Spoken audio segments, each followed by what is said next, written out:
সৃষ্টির কোনো বস্তুকে আমার আল্লাহ ডাইরেক্টলি ডাকেন না। আমার আল্লাহর ডাকের মাধ্যম হলেন রহমাতাল লিল আলামিন। এই জন্য ওই নবীকে যারা বিশ্বাস করবে, ওই নবীকে যারা ভালোবাসবে, এরাই হবে মুমিন, এরাই হবে ঈমানদার।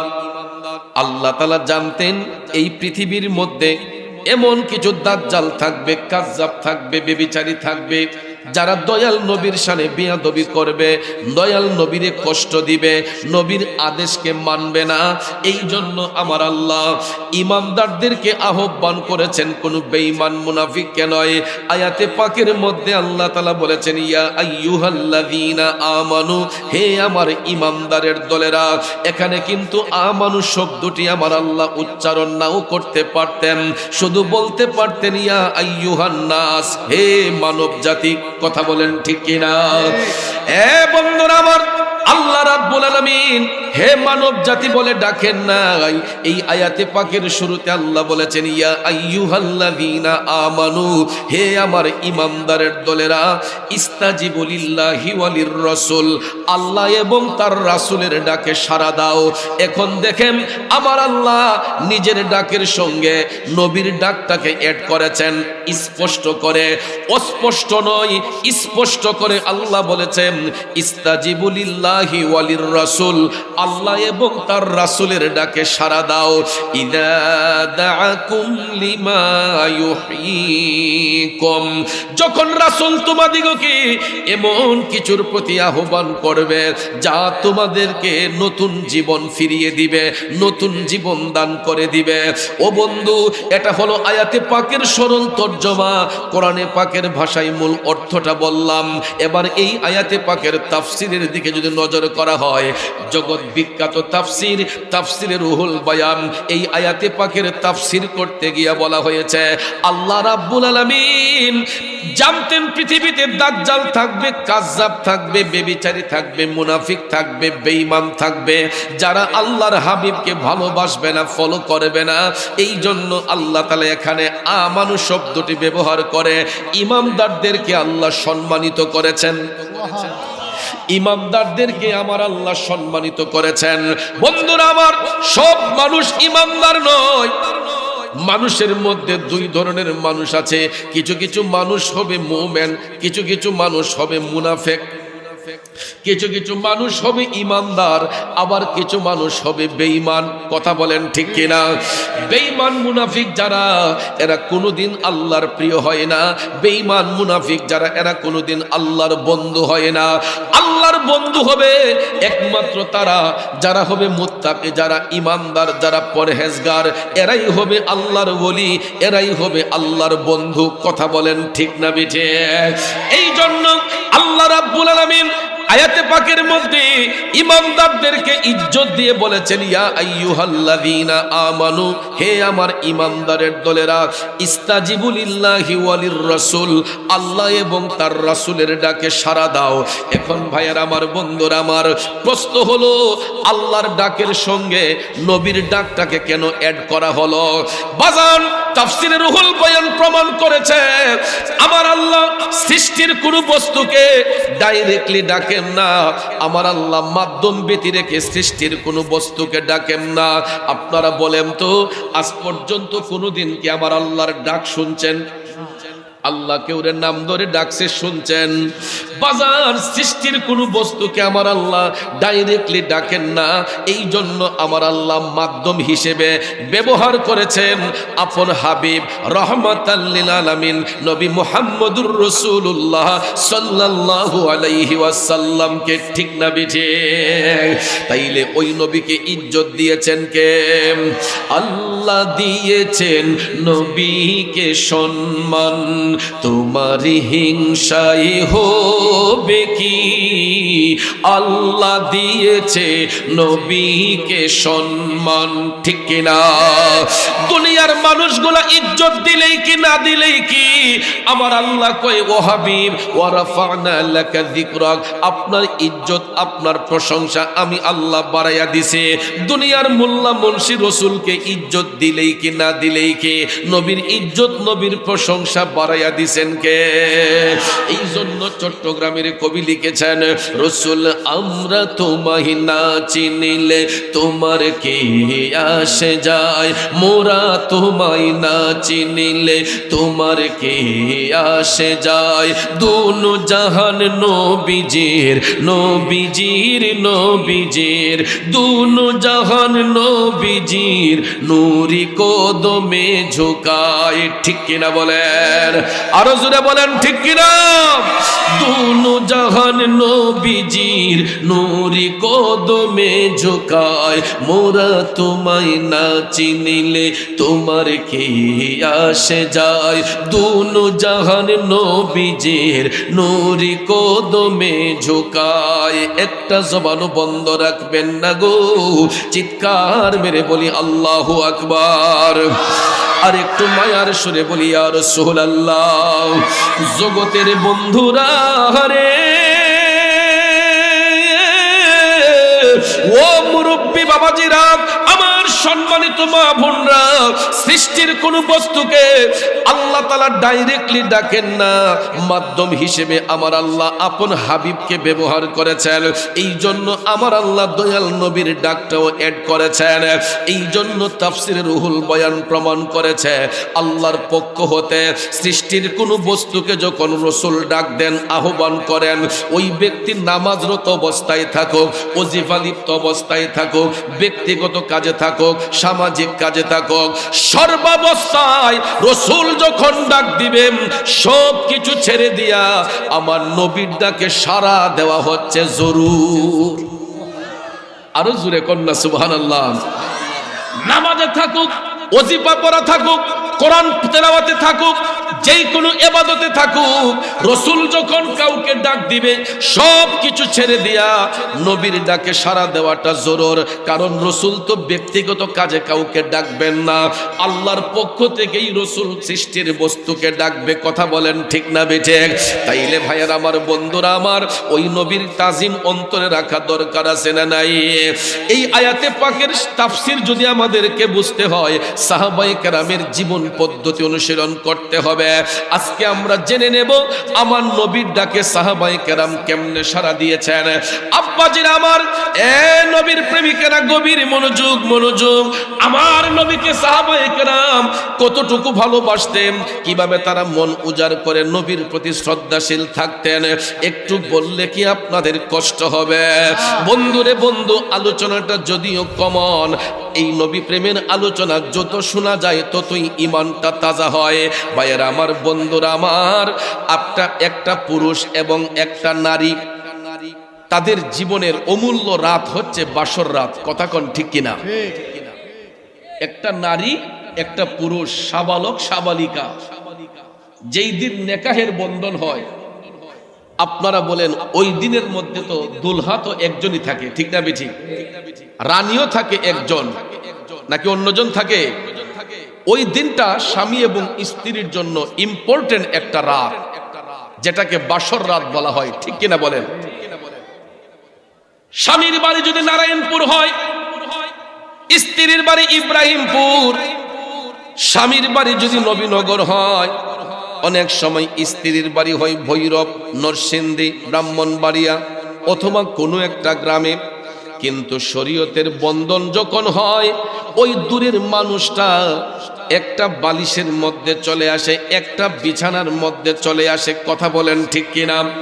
শরীয়ত বৈধ করার কারণে নারী এবং পুরুষ যখন নেকাহের বন্ধনে আবদ্ধ হয়, স্বামী এবং স্ত্রী হয়, তখন দেখবেন তাদের বিছানাটা এক হয়, বালিশটা এক হয়, তাদের মধ্যে আন্তরিকতা পয়দা হয়, ভালোবাসা পয়দা হয়। এ বন্ধুরা আমার, এই ভালোবাসা যে কেমন ভালোবাসা, যারা বিবাহ শাদী করেছেন, যাদের ঘরে স্ত্রী আছে, ওই স্বামী বুঝতে পারে স্ত্রীর মহব্বতটা স্বামীর কাছে কেমন। একজন স্ত্রী বুঝতে পারে স্বামীর দরদটা তার কাছে কেমন। কথা বলেন ঠিক কিনা? এ বন্ধু, আমার নবীর মহব্বত এর চাইতে বেশি অন্তরে রাখতে হয়, এটার বাস্তব প্রমাণ দিয়েছিলেন নবীর প্রিয় সাহাবী হযরতে হানজালা রাদিয়াল্লাহু তাআলা আনহু। আলোচনাটা যদিও কমন লাগে, কিন্তু ঈমানটা তাজা হয় এই প্রেমের আলোচনা শুনলে, ঠিক কিনা কম? হানজালা রাদিয়াল্লাহু তাআলা আনহু উনি যখন বিবাহ করলেন, বিবাহের প্রথম রাত্রিতে এত সুন্দর একটা রাত আপন বিবির সঙ্গে তিনি শয়ন করবেন, ভালোবাসা করবেন, মোহব্বত করবেন। এ বন্ধু শুনুন, স্বামী এবং স্ত্রী যখন মোহব্বত করে দেখবেন, ঘুম থেকে উঠেই আগে আমরা ফ্রেশ হয়ে নেই, গোসল করে নেই, কারণ তখন মিলনের পরে গোসলটা আমাদের ফরজ হয়ে যায়। কিন্তু অনেকে আলসামি করে এই গোসল ত্যাগ করে ফেলে। কিন্তু ভাইয়ার আমার, যতক্ষণ গোসল না করা হয় কোনো কাজের মধ্যে বরকত আসবে না, কোনো কাজের মধ্যে রহমত আসবে না। আমার মনে হয় পিসা হুজুর আসতেছেন নাকি? এটা তাকবীর দেন। আওলাদুর রাসূল আসতেছেন, আমরা সবাই একটা তাকবীর দিচ্ছি। নারায়ে তাকবীর, আল্লাহু আকবার, নারায়ে রিসালাত, ইয়া রাসূলুল্লাহ। সকলে হুজুরের আগমন, শুভেচ্ছার স্বাগত, সকলে হুজুরের আগমন, শুভেচ্ছা, ইসলাম কেবলার আগমন, আবুল ইসলাম সিদ্দিকী হুজুরের আগমন, ইসলাম কেবলার আগমন, সকলে হুজুরের আগমন। নারায়ে তাকবীর, নারায়ে রিসালাত, আল্লাহর ওলির আগমন, ইসলাম কেবলার আগমন, জনপুরি হুজুরের আগমন, আবুল ইসলাম সিদ্দিকী হুজুরের আগমন, ইসলাম কেবলার আগমন, আল্লাহর ওলির আগমন। নারায়ে তাকবীর, সকলে বলেন আলহামদুলিল্লাহ। আলহামদুলিল্লাহ। কে কে আছেন? ভিতরে চলে আসেন। সবাই একটু দুরূদ শরীফ পড়ুন। আল্লাহুম্মা সাল্লি আলা সাইয়্যিদিনা মুহাম্মাদ, আল্লাহুম্মা সাল্লি আলা মুহাম্মাদ নাবিয়ানা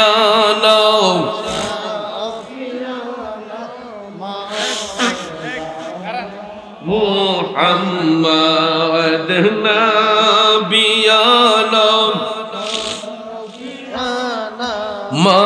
মাওলানা মুহাম্মাদ, দয়াল নবীজির ভালোবাসায় আল্লাহর দিদার পাওয়া যায়। আমার নূর নবীজির ভালোবাসায় আল্লাহর ওলি হওয়া যায়। আল্লাহুম্মা সাল্লি আলা সাইয়্যিদিনা, মাশাআল্লাহ, নবী মাওলানা। বাবাজির আমার, বন্ধুরা আমার, যেটা বলতে চেয়েছিলাম, স্বামী এবং স্ত্রীর ইম্পর্টেন্ট যে রাতটা, এটা হলো পবিত্র বাসর রাত। এটা একটা সুন্দর রাত স্বামী এবং স্ত্রীর জন্য। হযরতে হানজালা রাদিয়াল্লাহু তাআলা আনহু বিবাহের প্রথম রাত্রিতে আপন বিবির সঙ্গে তিনি বাসরে মিলিত হইলেন। সকাল বেলা গোসলটা ওনার উপর ফরজ, গোসল করবেন। হঠাৎ করে জিহাদের ময়দানে যাওয়ার জন্য, জিহাদের ময়দানে শরীক হওয়ার জন্য মদিনার কামলিওয়ালা নবী, মায়ার নবী, দয়ার নবী হযরতে হানজালার নাম ধরে ডাক দিলেন, হানজালা।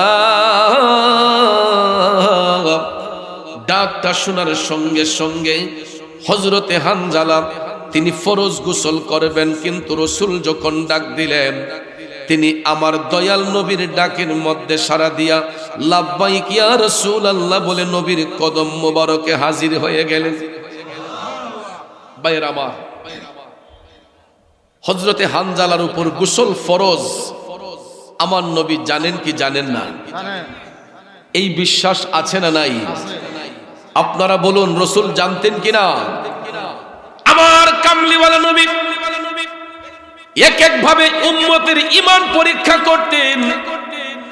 ভাইয়ের আমার, বন্ধুরা আমার, ছাত্ররা যখন পড়াশোনা করে, যখন তারা লেখাপড়া করে দেখবেন পরীক্ষা নেওয়া হয়, আবার দেখবেন কিছু কিছু মৌখিক পরীক্ষা হয়, ঠিক না বেঠি? মৌখিক পরীক্ষাও আছে না? খাতাপত্রের মধ্যে লেখার একটা পরীক্ষা, আবার মৌখিক একটা পরীক্ষা। ভাইয়েরা আমার, বন্ধুরা আমার মদিনার কামলিওয়ালা নবীজি অনেক সময় অনেকভাবে সাহাবায়ে কেরামের ইন্টারভিউ নিতেন, অনেকভাবে উম্মতকে রাসূল ঈমান যাচাই করতেন। হযরতে হানজালা ফরজ গোসল করবেন আমার নবী জানতেন। এ সত্ত্বেও আমার দয়াল নবীজি ডাক দিলেন, হানজালা। হযরতে হানজালা ফরজ গোসলটা বাদ দিয়া লাব্বাইক ইয়া রাসূলুল্লাহ বলে আমার নবীর ডাকে সাড়া দিলেন। আমার ভাইয়েরা, বন্ধুরা, আপনারা বলেন ফরজ তরক করলে কেমন গুনাহ হয়? কি গুনাহ হয়? কবিরা গুনাহ হয়। ভয় পান? ফরজ তরক করলে কি গুনাহ হয়? কবিরা গুনাহ হয়। তো হযরতে হানজালা, ওনার উপর গোসল ফরজ, রাসূল ডাক দিয়েছেন। আপনারা বলেন ওই মুহূর্তে ওনার ফরজ গোসলটা বড় নাকি আমার নবীর ডাকে সাড়া দেওয়াটা বড়? যদি বলি কেন নবীর ডাকে সাড়া দেওয়াটা বড়, উত্তরটা দিবেন কিভাবে? কারণ ফরজ তরক করলে তো কবিরা গুনাহ হয়। নবীর ডাকে সাড়া দেওয়ার মানেটা কি? কারণ ভাইয়ের আমার, ফরজ বলেন, ওয়াজিব বলেন, সুন্নত বলেন, নফল বলেন, মুস্তাহাব বলেন, এই সব কিছু হইছে আমল, আর আমার নবী হইছে ঈমান। ফরজ, ওয়াজিব, সুন্নত, নফল, মুস্তাহাব এসব কিছু হইল আমল, আর আমার নবী হইছে ঈমান। আপনারা বলেন ঈমান বড় না আমল বড়? ঈমান বড় না আমল বড়?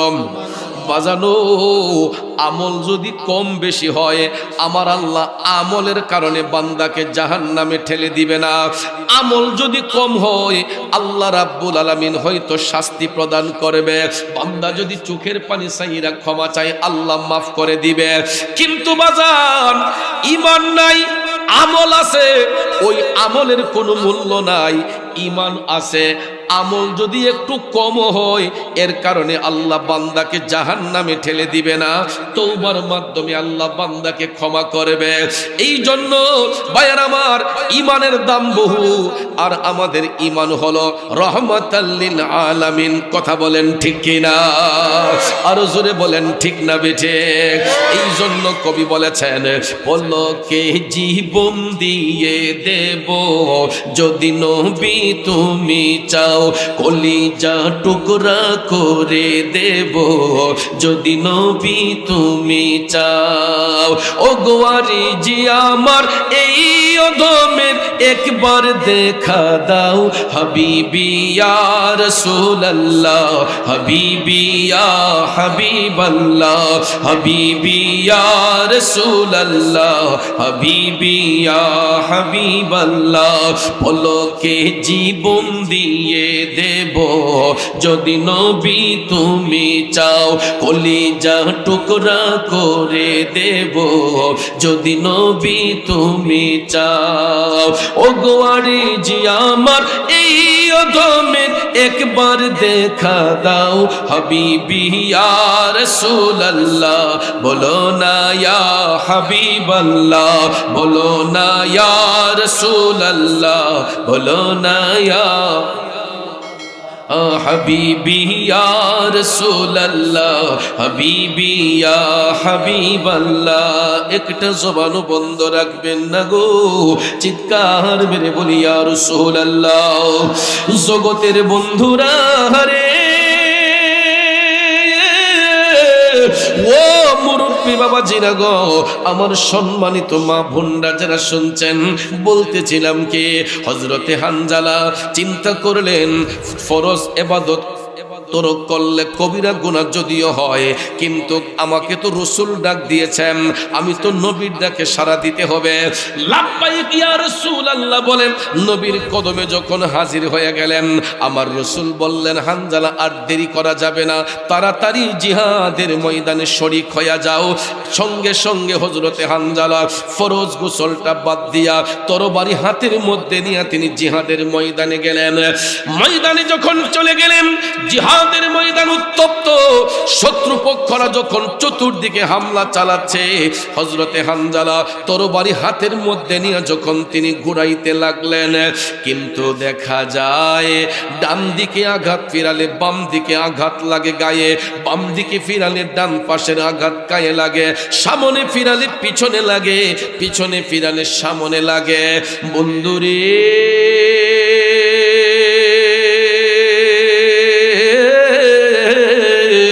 হঠাৎ দেখা যায় একটা ধারালো তীর আইসা হযরতে হানজালার কলিজা বরাবর যখন ঢুইকা গেছে, ফিচকি দিয়ে রক্তর ফুটাগুলা টপ টপ করে পড়তেছে, কলিজাটা যখন ছিদ্র হয়ে গেল, হযরতে হানজালা রাদিয়াল্লাহু তাআলা আনহু তিনি টপ টপ করে চোখের পানি ছাইরা কাঁদতে কাঁদতে পেরেশান হইয়া দেখা যায় ময়দানের মধ্যেই তিনি অজ্ঞান হয়ে পড়ে গেছেন।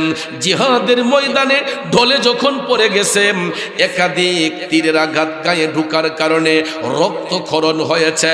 প্রচুর রক্তক্ষরণ হওয়ার কারণে রক্ত শূন্য যখন দেহটা হয়ে গেছে, হঠাৎ করে দেখা যায় জিহাদের ময়দানে হযরতে হানজালা শাহাদাত বরণ করেছেন। ইন্না লিল্লাহি ওয়া ইন্না ইলাইহি রাজিউন। আমার যুবক বন্ধুরা, জিহাদের ময়দানে হযরতে হানজালা শহীদ হয়ে গেলেন। জিহাদের ময়দান স্তব্ধ হয়ে গেল। জিহাদের ময়দান যখন স্তব্ধ হয়ে গেল, শত্রুপক্ষরা যার যার মতো করে চলে গেল। শহীদানদের লাশ খোঁজা শুরু হলো। আল্লাহু আকবার কল।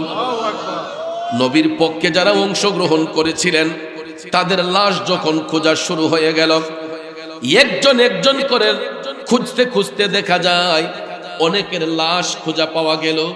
হযরতে হানজালা রাদিয়াল্লাহু তাআলা আনহুর লাশটা খুঁজে পাওয়া যাচ্ছে না। সাহাবায়ে কেরাম ময়দান থেকে হুজরাতে ফিরে আসলেন। আমার কামলিওয়ালা নবী ডাক দিয়া বলতেছেন, আমার হানজালাকে দেখছি না কেন? সাহাবায়ে কেরাম ডাক দিয়া কই, নবী গো, একবার দেখেছিলাম আপনার হানজালার দেহ মুবারক থেকে রক্তের ফুটাগুলা টপ টপ করে পড়ছে, ইয়া রাসূলুল্লাহ। তারপরে আরেকবার লক্ষ্য করেছি আপনার হানজালা জিহাদের ময়দানে ছটফট করতেছে, ইয়া রাসূলুল্লাহ। পরবর্তীতে আমরা লক্ষ্য করেছি আপনার হানজালা জিহাদের ময়দানে শহীদ হয়ে গেছে। কিন্তু নবী গো, আমরা যখন জিহাদের ময়দান স্তব্ধ হওয়ার পরে আমরা যখন শহীদানদের লাশ খুঁজতে শুরু করলাম, সবাইকে খুঁজে পাইলাম, আপনার উম্মত হানজালাকে খুঁজে পাই নাই। আমার নবী ডাক দিয়া কয়, আবার তোমরা পুনরায় শহীদানদের লাশ খোঁজা শুরু করো। এই কথা শোনার সঙ্গে সঙ্গে সাহাবায়ে কেরাম আবার ময়দানে গেলেন। জিহাদের ময়দানে যাইয়া শহীদানদের লাশ আবার যখন খোঁজা শুরু হইল, হঠাৎ করে দেখা যায় হযরতে হানজালার লাশ খুঁজে পাওয়া গেছে, কিন্তু লাশের ধরনটা একটু ব্যতিক্রম। নবীর প্রেমে পাগল হলে, নবীর প্রেমে পাগল হলে আল্লাহ তাআলা খুশি। নবীর দরুদ পর দিবানিশি নবীর প্রেমে পাগল হলে নবীর প্রেমে পাগল হলে আল্লাহ তাআলা খুশি নবীর দুরূদ পর দিবানিশি কষ্ট হচ্ছে ভাইয়েরা এ নবীর প্রেমিকেরা রে ও মুরব্বি বাবাজিরা শহীদানদের লাশ খুঁজতে খুঁজতে হযরতে হামজালার লাশ মুবারক যখন খুঁজে পাওয়া গেছে গো কিন্তু দেখা যায় লাশের ধরনটা একটু ব্যতিক্রম আব্বাজির আমার আপনারা মানুষ ইন্তেকালের পরে কোনোদিন শরীর ভিজিয়া পানি ঝরতে দেখছেননি হঠাৎ করে দেখা যায় হযরতে হামজালার শরীর মুবারক ভিজিয়া ঝরঝর করে পানিগুলা পড়তেছে যেন মনে হচ্ছে এই মাত্র কেউ হামজালার গোসলটা দিছে কিন্তু সাহাবায়ে কেরাম স্ট্রেঞ্জ মরুভূমির মধ্যে তো কোনো পানি নাই চতুর্দিকে শুধু পাহাড় আর বালি মরুভূমিতে পানি আছে পানির খুব ক্রাইসিস চতুর্দিকে মরুভূমি পাহাড় আর বালি পানির কোনো আকার নাই এমন সময় দেখা যায় হযরতে হামজালার শরীর ভিজিয়া ঝরঝর করে পানি গোলা টপ টপ করে পড়তেছে একটা দৌড় দিয়া সাহাবায়ে কেরাম আমার দয়াল নবীর কদম মোবারকে আসলেন নবী গো ওগো মায়ার নবীজি ইন্তেকালের পরে আমরা কত মানুষের লাশ দেখলাম কিন্তু কারো শরীর ভিজিয়া পানি ঝরতে দেখি নাই নবী গো আপনার উম্মত হামজালার লাশ যখন আমরা খুঁজে পাইলাম আমরা লক্ষ্য করেছি ইয়া রাসূলুল্লাহ আপনার উম্মত হামজালার শরীরটা ভিজিয়া ঝরঝর করে পানিগুলা জমিনে পড়তেছে এই কথা শোনার সঙ্গে সঙ্গে গো আমার মদিনার কামলিওয়ালা নবী মায়ার নবী দয়ার নবীজি টপ টপ করে চোখের পানি ছেড়ে রাসূল কান্না শুরু করে দিলেন আমার নবী কান্দে দয়ার নবী মায়ার নবী চোখের পানি ছেড়ে কাঁদতেছেন আর উপস্থিত সাহাবায়ে কেরামকে রাসূল ডাক দিয়ে বললেন উম্মতেরা রে আমার হামজালার শরীর ভিজিয়া পানি ঝরার কারণ আছে কারণ আমার হামজালা গতদিন শুভ পরিণয়ে আবদ্ধ হয়েছিল তার স্ত্রীর হাতের মেহেদি এখনো শুকায় নাই হামজালা তার বিবির সঙ্গে বাসর করেছিল তার গোসলটা ফরজ ছিল আমি রাসূল যখন জিহাদের ময়দানে ডাক দিয়েছিলাম আমার হামজালা আমি নবীর মোহব্বতে ফরজ গোসলটা বাদ দিয়া জিহাদের ময়দানে শরীক হয়েছে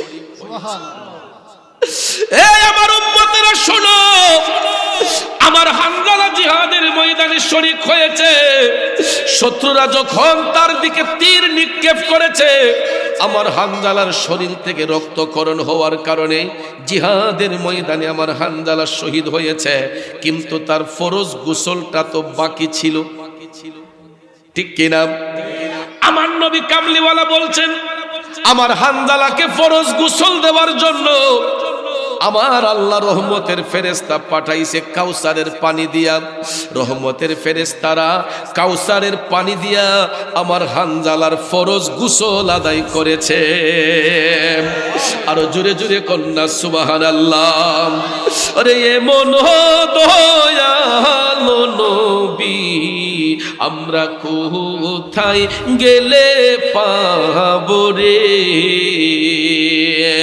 এমন নূরের নবী আমরা কোথায় গেলে পাবো রে ওই নবীর প্রেমে জীবন দিলে লাভ নাকি লস হযরতে হামজালা কি লাভ অর্জন করলেন ওনার উপাধি কিন্তু গাসিলুল মালাইকা ফেরেশতাদের দেওয়া গোসল দেওয়া ব্যক্তি উনি অনলি ওয়ান পারসন উনি হচ্ছেন নবীর সাহাবী হযরতে হামজালা রাদিয়াল্লাহু তাআলা আনহু আমার নবীর ডাকে সাড়া দিয়ে আল্লাহর রাহে জীবন কুরবান করেছেন আপনারা বলুন হায়াতের মালিক কে মৌতের মালিক কে আল্লাহ চাইলে বাঁচাতে পারেন আল্লাহ চাইলে মারতে পারেন কথা বলেন ঠিক কিনা এই জন্য কবি বলেন তুমি রাখো কি বা মারো এই দয়া করো, থাকিতে যেন তোমায় না ভুলি। যার জন্ম হয় মৃত্যুটা অনিবার্য। মৃত্যুটা কখন, কোন সময়, কোন জায়গায় হবে এটার নির্দিষ্ট কোনো গ্যারান্টি নাই। কথা বলেন ঠিক কিনা? একটু আগেও একটা মায়ের চোখের পানি আমি দেখে আসছি। একটু আগেও একটা মায়ের চোখের পানি আমি দেখে আসছি।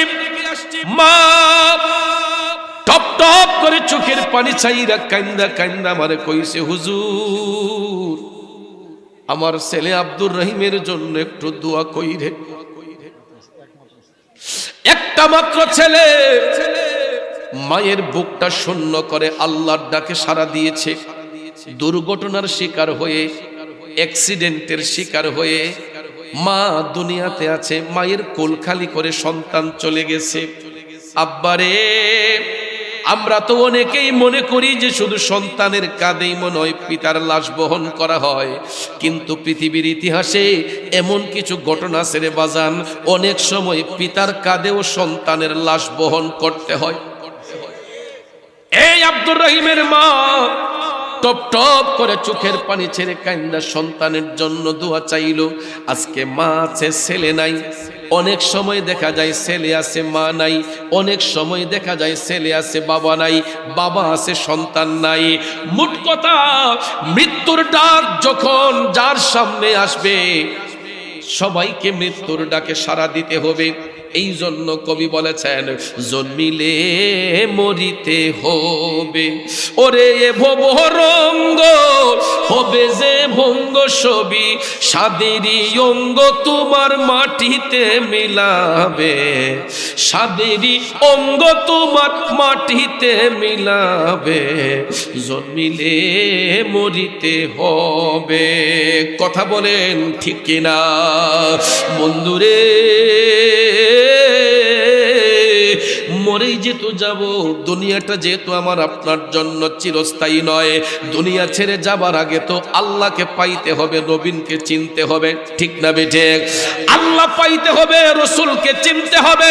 কারণ ওই নবী তো ঝগড়া করার জন্য আসেন নাই, মারামারি করার জন্য আসেন নাই, কাটাকাটি করার জন্য আসেন নাই, বরঞ্চ আমাদেরকে মিথ্যা থেকে দূরে সরানোর জন্য, অন্ধকার থেকে আলোর পথ দেখানোর জন্য, আমাদেরকে হক পথ দেখানোর জন্য, সিরাতাল মুস্তাকিমে পরিচালিত করার জন্য রাহমাতাল লিল আলামিন নবীর শুভাগমন হয়েছে। কথা বলেন ঠিক কিনা? নবীর প্রশংসা করলে, নবীর তারিফ করলে, আমাদের দেশে তাওহীদি জনতার নামে একদল লোক আছে যারা আমাদেরকে কয়, আমরা বলে নবীর সম্মান দিতে দিতে আল্লাহর চাইতে বড় বানাইয়া ফেলি। নাউজুবিল্লাহ। কয় আমরা বলে নবীর সম্মান দিতে দিতে আল্লাহ থেকে বলে বড় করে ফেলি। নাউজুবিল্লাহ বলেন। এটা কি সুন্নি জামাতের আকীদা? এটা সুন্নিয়তের আকীদা নয়। কারণ এটা আমরা ভালো করে জানি, আমার আল্লাহ হচ্ছেন খালেক, রসুল হচ্ছেন মখলুক, ঠিক কিনা? আল্লাহ হচ্ছেন স্রষ্টা, রসুল হচ্ছেন সৃষ্টি। সৃষ্টি কখনো স্রষ্টার ঊর্ধ্বে হয় না বাজান। তবে আমার নবী সেই সৃষ্টি, যেই সৃষ্টির সঙ্গে পৃথিবীর অন্য কোন সৃষ্টির তুলনা হয়। কারণ তিনি একটা গোত্রের নবী নয়, দুইটা গোত্রের নবী নয়। আল্লাহর কুল কায়নাতে যতটা কওম আছে, যতটা জগৎ আছে, যেখানে আল্লাহ রাব্বুল আলামিন সেখানে আমার নবী রহমাতাল লিল আলামিন। কথা বলেন ঠিক কিনা? এই জন্য আমি অধম গুনাহগার লিখছি, পবিত্র কোরআনের মাঝে বলে দিলেন আল্লাহ পাকে রহমাতাল লিল আলামিন, নূর নবীজির এজাজত, কুল কায়নাতের মাঝে মুদের নবী রহমত। ঠিক কিনা বলেন? ওই নবীর মহব্বতে, ওই নবীর ডাকে যারা সাড়া দিবে এরাই আল্লাহর বন্ধু হবে। হযরতে হানজালা নবীর ডাকে সাড়া দিয়া জীবন দিয়েছেন। জিতছেন না হারছেন? জিতেছেন না হেরেছেন?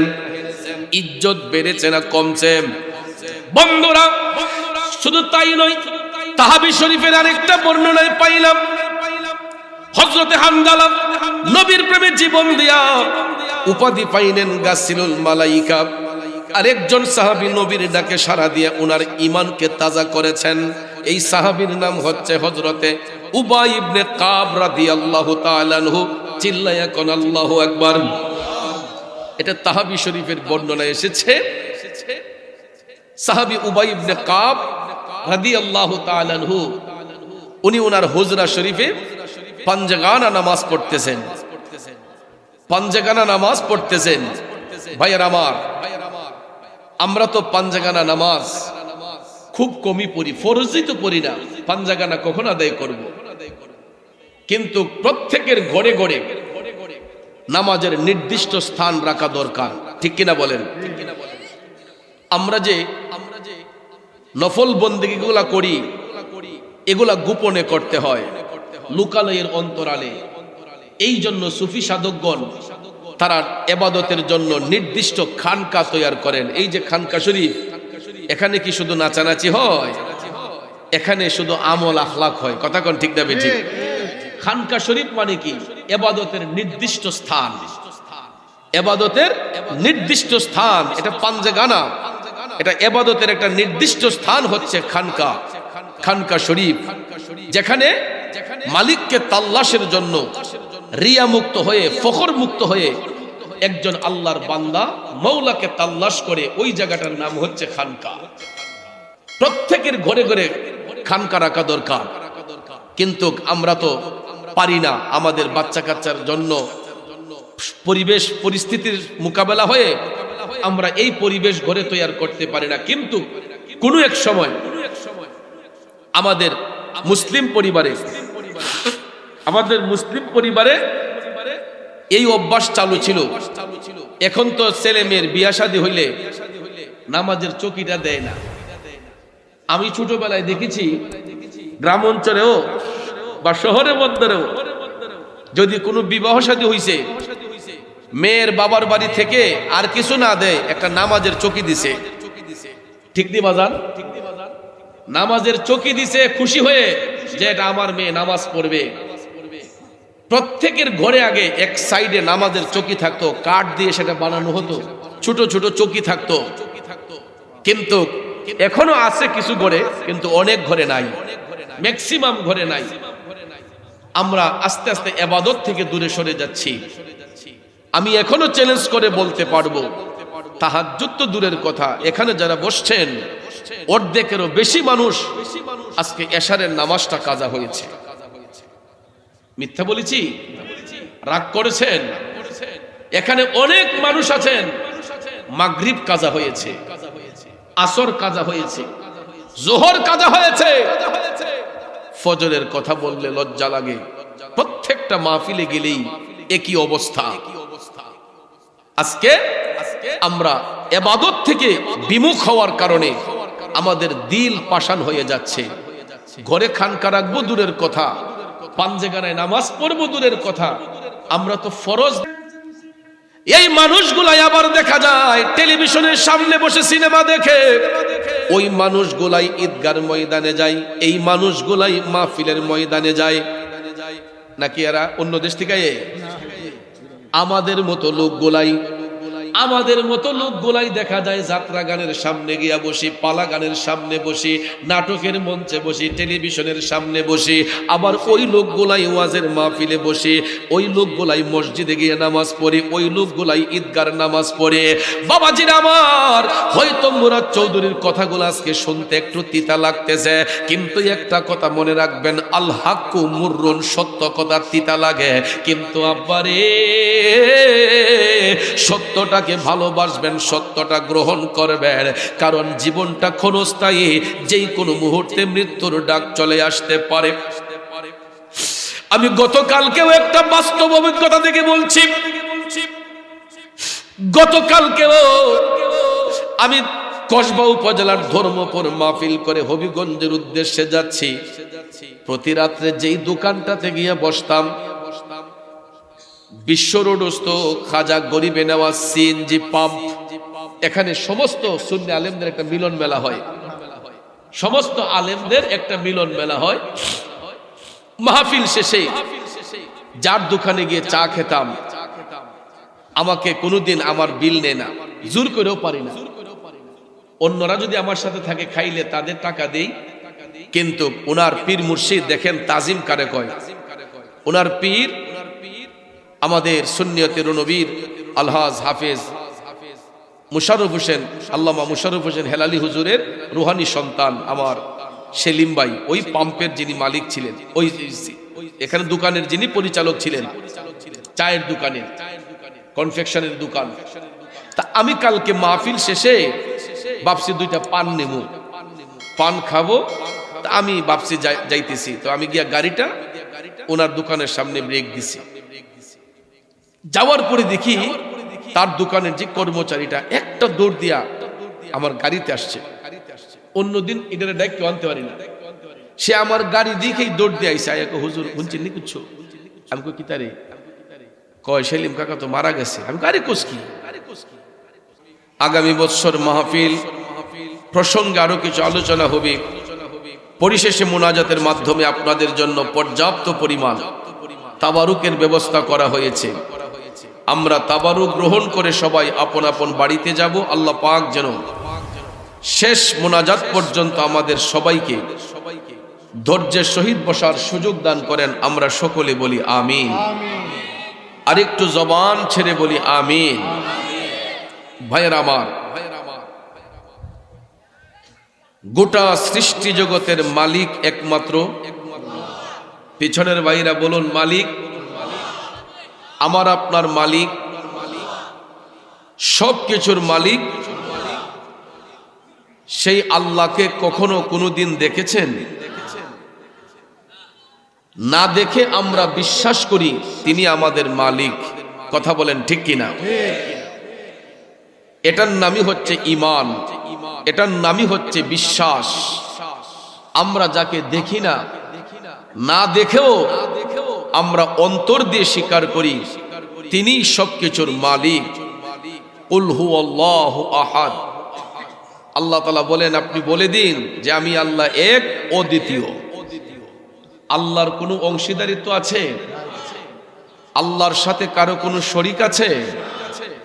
তিনি ওয়াহদাহু লা শারীক, তিনি এক ও দ্বিতীয়, তার কোনো শরীক নাই। তারপরও সেই মালিক তিনি যে আমাদের স্রষ্টা, আমরা যে না দেখে বিশ্বাস করছি,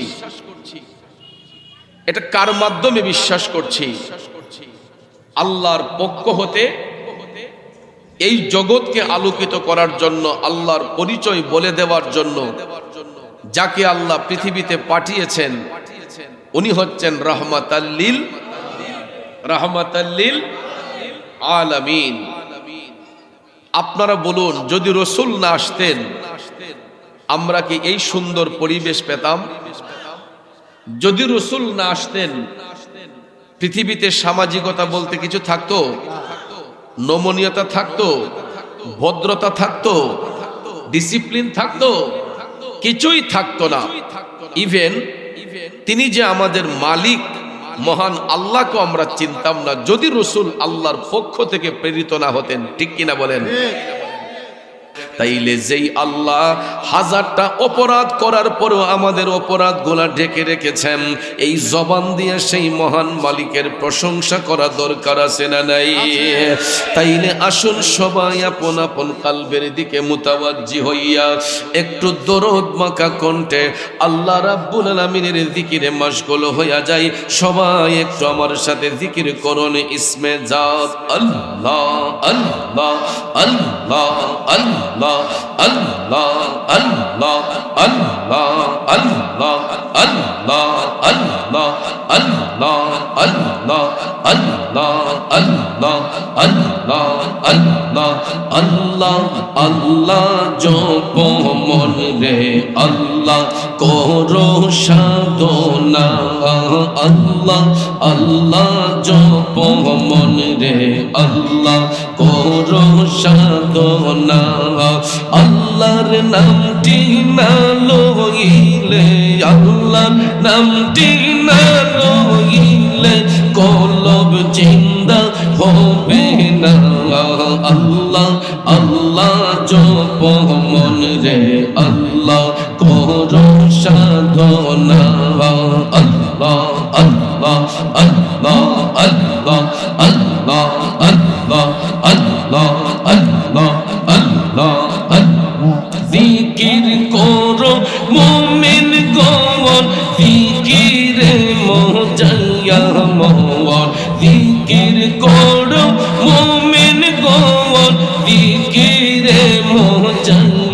মন ফিকিরে হয় দিল রোশন ইমানের সাথে হয় মরণ আল্লাহ আল্লাহ আল্লাহ আল্লাহ আল্লাহ আল্লাহ আল্লাহ আল্লাহ আল্লাহ আল্লাহ জপ মন রে আল্লাহ করো সাধনা আল্লাহ আল্লাহ জপ মন রে আল্লাহ করো সাধনা আল্লাহ আল্লাহ আল্লাহ আল্লাহ আল্লাহ আল্লাহ আল্লাহ আল্লাহ আল্লাহ আল্লাহ আই মোহাম্মদ কমলি ওয়ালা আই রে আমার বুকে আয় আই মোহাম্মদ কমলি ওয়ালা আই রে আমার বুকে আয় ডাকে যে তো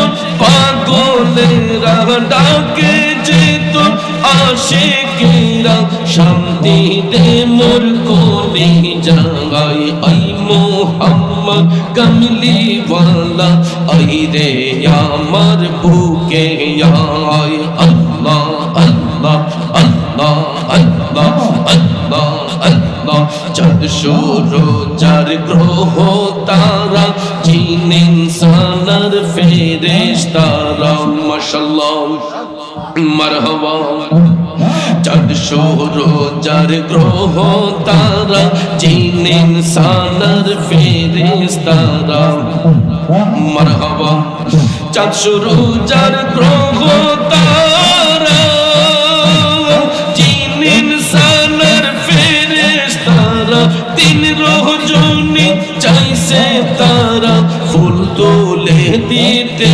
গোলায় আই মোহাম্মদ কমলি ওয়ালা আই রে আমার বুকে আয় আই মোহাম্মদ কমলি ওয়ালা আই রে আমার বুকে আয় আল্লাহ আল্লাহ আল্লাহ আল্লাহ ডাকে যে তোর পাগলেরা কান্দে যে তোর আশিকেরা শান্তি দে মোর কোলে যায় আই মোহাম্মদ কমলি ওয়ালা আই রে আমার বুকে আয় আই মোহাম্মদ কমলি ওয়ালা আই রে আমার বুকে আয় আল্লাহ আল্লাহ আল্লাহ আল্লাহ আল্লাহ আল্লাহ আল্লাহ আল্লাহ ফকির দরবেশ বাদশাহ বলি তুলিতে সেই ফুলের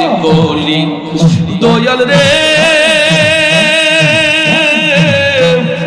ও দয়াল রে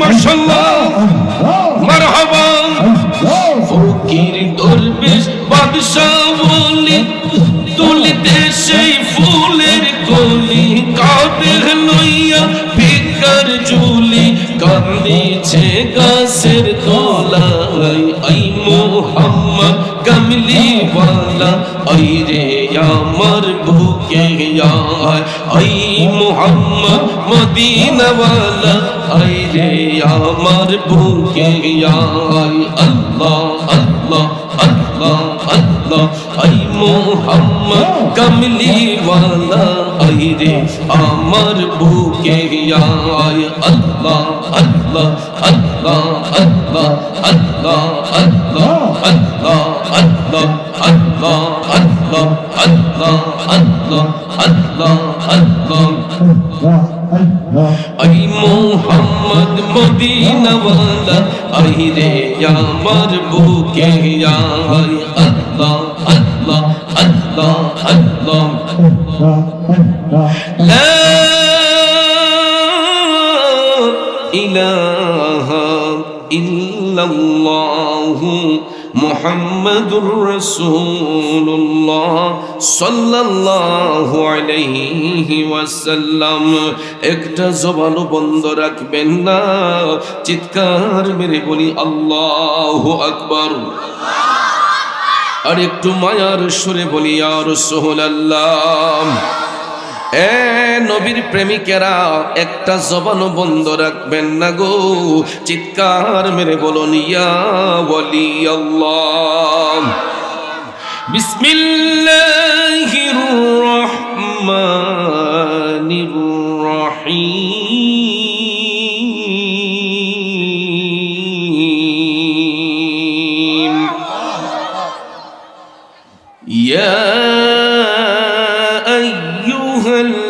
الذين آمنوا استجيبوا لله وللرسول